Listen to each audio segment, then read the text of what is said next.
চামড়া শিল্পের টেকসই উন্নয়নে সব পক্ষের কার্যকর অংশগ্রহণ জরুরি।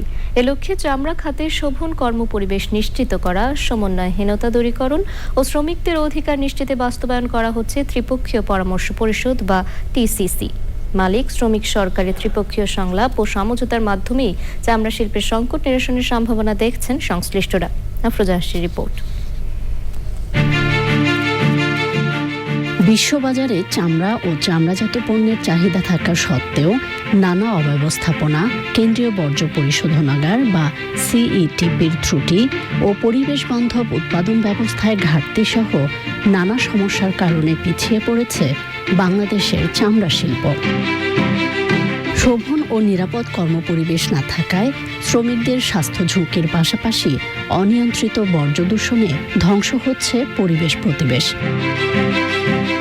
আর লেদার ওয়ার্কিং গ্রুপ সনদ না থাকায় গত কয়েক বছরে এ খাতে রপ্তানি কমেছে প্রায় 40%।